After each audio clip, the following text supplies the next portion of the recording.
fall season before Wellington is the Triple Crown, and that's like the Super Bowl of polo. You don't have to hold it up, just where it's sitting. Test. We're ready? All right. Hey guys, it's Stephanie from the Tack Room Magazine. I am here today in Wellington, Florida with Tomas Aubone. I think I said it correctly. Tomas Aubone. Yeah. And he owns Aubone Mallets. And so we're gonna talk about that, talk about polo. And if you don't know anything about polo, don't worry, we'll explain it. So tell us a little bit about your company and your business and how you got started. So we make polo mallets, as you can see here, and my dad used to fix polo mallets back in the day, and then that's Rosie. She's a star. He used to make mallets with a friend of his, and then he got out of it, always wanted to get back in. And in 2021, he actually started the business again. And the idea, he wanted to innovate on the technology of the mallet.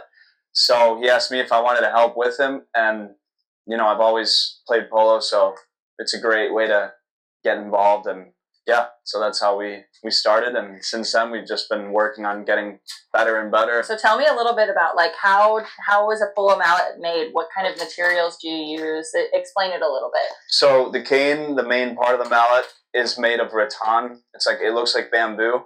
And it's actually a vine that grows on the ground. So they grow really long.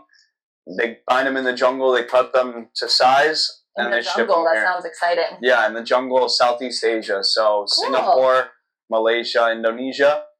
They send them here, and we get the canes raw. Then we measure them out, figure out where to cut them to size, because each cane, as you can see here, they bend. So they're all bendy, and you have to figure out where you want them to bend to properly, cut them. And it's kind of like a driver club for golf. So each one has a different flex. Depending on what the player wants, you find the right flex for them. And the heads, they come from South America. So Peru, Ecuador, Argentina. It's called Tipa wood. It's really dense, but it's really light. And what it has, something about the way that the fibers grow, you can kind of see the head.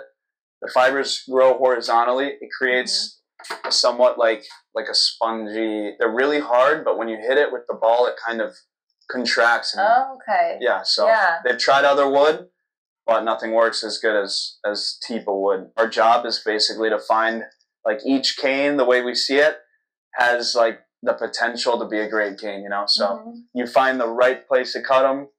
Most mallets are cut to 53 inches. That's the most popular brand, but we can really do any length you want. So what makes a great mallet? What would you look for if you walked into a store to look at a bunch of the different mallets? So every player is different. Some people like stiff mallets, some like them whippy. What makes a good mallet, apart from, your preference of stiff and whippy, you can tell by the quality of the cane, the skin of them, if they look really dry. Each player is different, so that all depends. Like for a little kid, you want a, nice and light mallet. And yeah, a lot of people I recommend starting with the most standard, which would be like stiff, a little bit of whip at the bottom. You get used to it, and then from there, as you play, you can see what you need more. If the stiffer mallets have a quicker reaction, so if the ball bounces, you can kind of get to it faster. It follows your hand faster. The whippier mallet has more leverage, so if you crank a shot with a whippy mallet, if the timing's right, you swing a little bit earlier, that extra whip will hit it further. So are there any red flags that you would see in a polo mallet and maybe think that's definitely not something that I want? Yeah, just the way the cane looks. I can tell that by where it starts at the handle to the end, to the head, where it ends. You can kind of tell the taper of the cane. So if it's really thick at the bottom, most people don't want thick canes.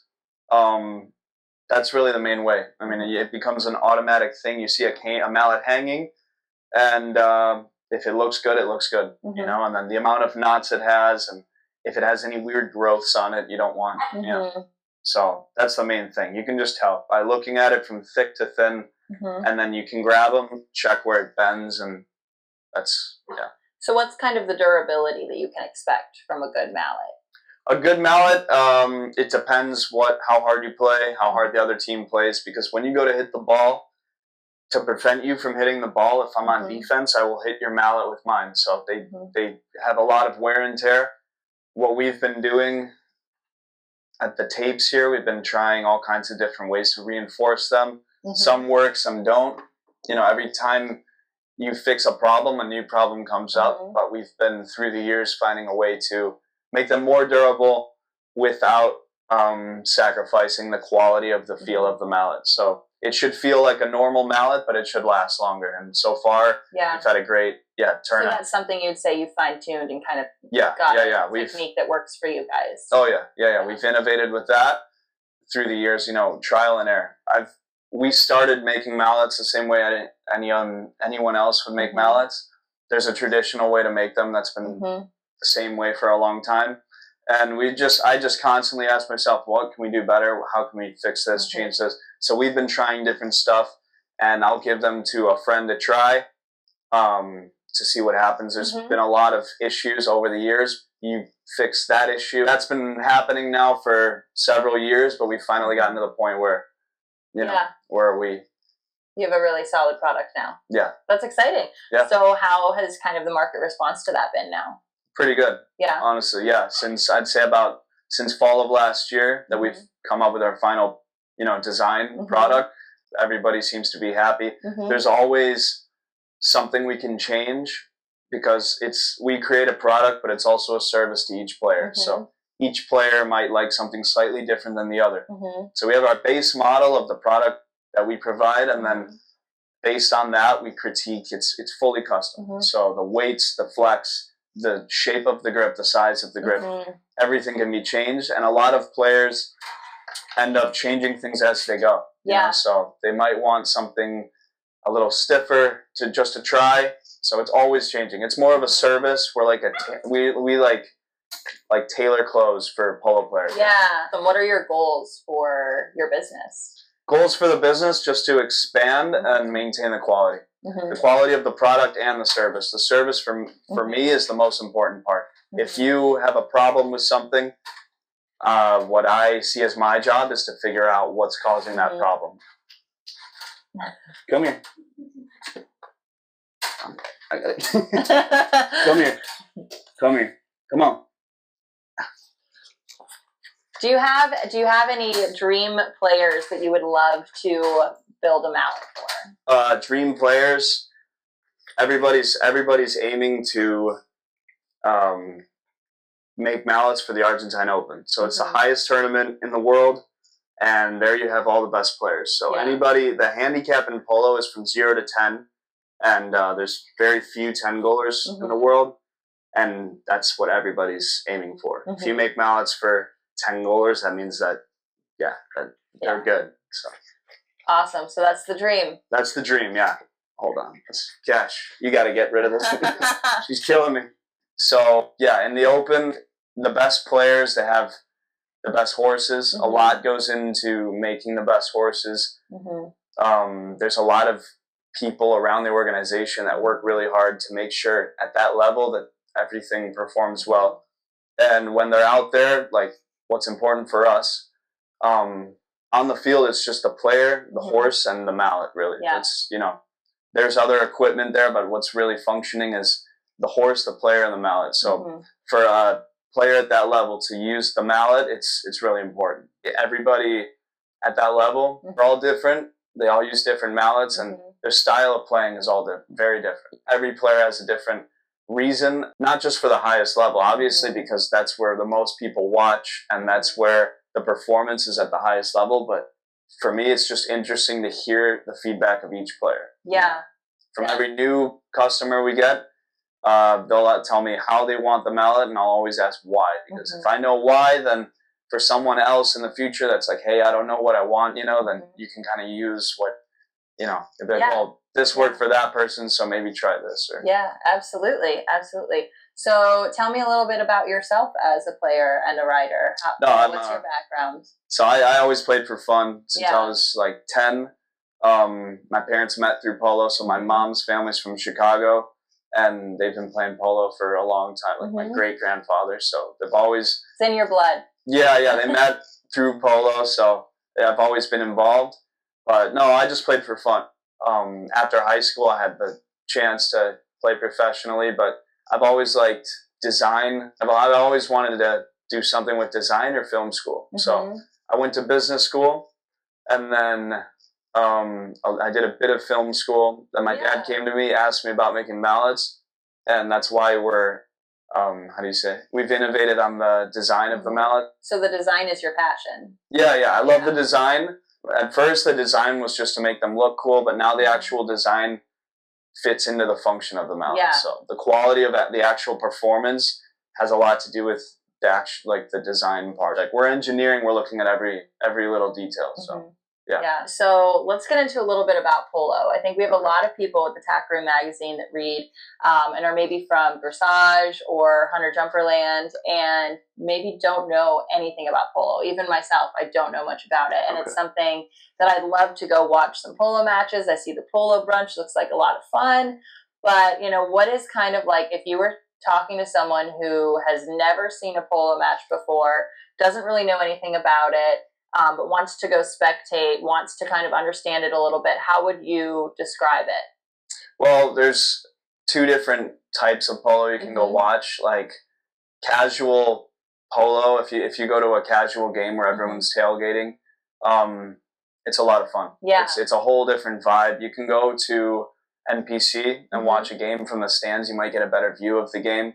But the fun part of polo is parking next to somebody and kind of, that's how you meet people. And they can kind of fill you in on the game. If you don't know what you're looking at, that would be the best way to do it. And honestly, it's like hockey on horses. So if you know nothing about polo, you can just imagine you have to put the ball through the goal. And you do so using horses. So that's a great analogy. Hockey on horses. Yeah, I like that. Yeah, so it's a contact sport. So there's a lot of contact between horses. There's 4 people on each team, and it's very simple. It's put the ball in the goal. So would you say that going to watch a polo match is going to be a very social?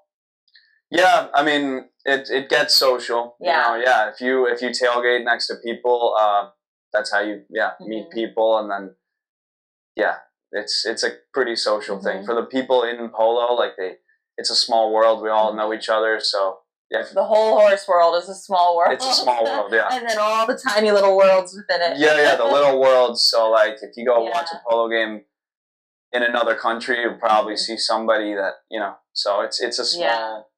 Yeah. So what are the different levels of polo throughout the United States and throughout the world? So throughout the United States, here in Wellington is the highest level. That's where they play the U.S. Open, the Silver Cup, or the Ilva-Sacker Cup. And so this is where a lot of the international polo players come. Then you have the spring and fall seasons in Aiken and Houston, where you get some high level polo. So high goal here is 22 goal is the highest. And then below that, you have the 16 goal, which is also played here and in New York, in the Hamptons. And then middle level polo, you have pretty much all around the country. In the summertime, you have Lexington, Greenwich, Connecticut, New York area. You have several clubs. Santa Barbara, California is a big one. So winter time, you get people from all over the world, the best level of players. Then for the summertime, the high goal players, most of them go to England, and what's left here is like the medium to high level. So you still have a really competitive level of polo, and a lot of players from other countries that come here to play professionally. But and of course, low goal you have all over all the time. So when we're playing the high goal here, you also have from 4 goal to 12. Yeah. So how do you, if you're just kind of looking up a polo match that's happening nearby you, how do you decipher maybe what level the people on those teams might be playing at? Well, whatever it's listing, they'll probably have the list of the teams, and they'll have the player with the handicap. So that's how they decide, like a 22 goal tournament. There's 4 on each team, and they add up their handicap to make 22. So each player has a handicap from 0 to 10. Those 4 you add up the handicap, and that's 16 goal. You might have a 10 goaler, a 6 goaler, and 2 zeros, or So it's all mixed, however they want to do it. But that's how you can tell basically the level of polo. You won't have a 10 goaler playing in a 4 goal tournament. So that's how you can tell. So I imagine globally it's much more top level kind of around the world. What Yeah, are some of the hot spots? the hot spots for the high goal is here in Wellington in the winter, England in the summer, then France and Soto Grande.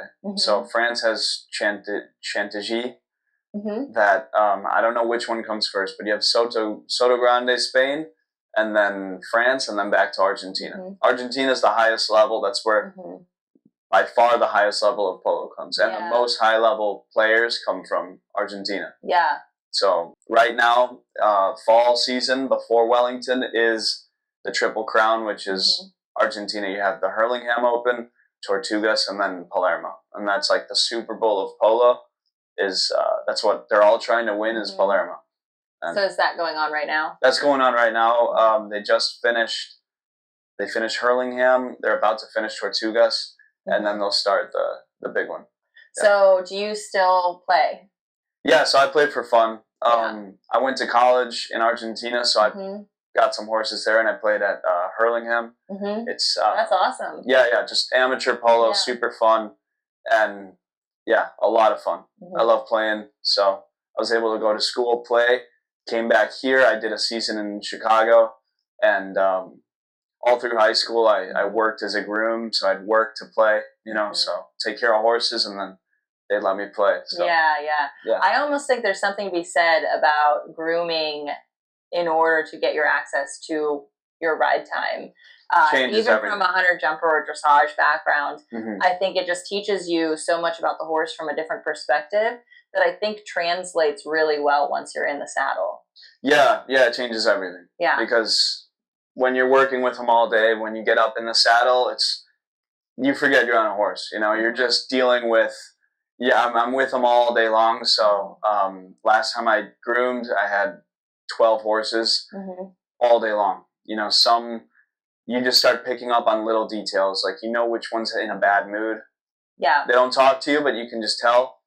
And then just working around them all day long, you kind of get to know each one's attitude. You feel like you're teaching a classroom of kids. Yes, that's a great analogy. Yeah, it's each one you kind of get to figure them out on the ground. So by the time you get on, you know who's afraid of what, who is more sensitive, and it really just kind of builds the whole foundation. So even if you're not a good rider, but you know who you're riding and how they ride, and it changes everything. Yeah, it'll give you an advantage. Yeah, it really will. I was too busy when I was grooming to really work on my riding, but before you know it, you're already riding. Because when you take a set of horses to exercise, you ride one and you take 5. Yeah. And you're not focused on riding. You're focused on keeping all the horses, in line and that they're behaving. So unconsciously, you're riding, you're getting in you're getting your legs.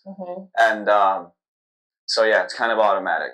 Yeah. You get them in shape, you get in shape, and yeah. So for anyone here in Wellington or in the Florida area that wants to come to Wellington to watch some polo, where would you recommend people go, and kind of when is that going to pick up for season? So from January to April is the winter season, and I would recommend NPC, where they have the big stadium. They also have several fields in the back, so you can do either one. On Sundays, they have the big game, and they'll announce it. That's where you go to the stadium on field 1. And then there's an after party, and then during the week they do the other fields. That's where everyone tailgates, and so that's more relaxed. You go watch a game, and then everybody heads out. So the tailgate sounds like a lot of fun. Yeah, like a lot of fun. Time. You park up, you watch a game, you bring drinks and what umbrella. do these tailgate setups look like? Some people get kind of crazy. Some people get crazy. Yeah. Someone filled the bed of their truck with water. They made a swimming pool. Stop it. A couple years ago. Oh my god. Usually everybody goes with their organization, so you'll have each team on their own truck. And so it's very you can see who's who. Just they all go in the team shirt. So that's really cool. That sounds like a lot of fun. Well, I'll have to go to one sometime. You'll have to go. Yeah. I'll have to go watch my first polo match. Yeah, and everybody's willing to explain. If you have questions, you just ask anybody. And I briefly tried polo one time for honestly probably 30 minutes max, and I was just so scared that I was going to hit my horse's leg, so I decided it was not for me. It was not for me, but I really respect the sport. I think it takes a lot of coordination, a lot of focus, and it seems like a lot of fun to go watch. Oh yeah, a lot of fun. Yeah. Yeah, you'll have to go check it out. Well, thank you, Tomas. This was awesome. Thank you. If anyone wants to look up your mallets and maybe kind of get one made, where should they look? Instagram, Aubone Polo Mallets. Awesome. So yeah, Instagram. That's the best way to reach you guys? Best way to reach us. Perfect. I love people who like Instagram. I'm a social media girl myself. Awesome. Yep. Well, thank you. This was great. Yeah, of course. Thank you. Yeah.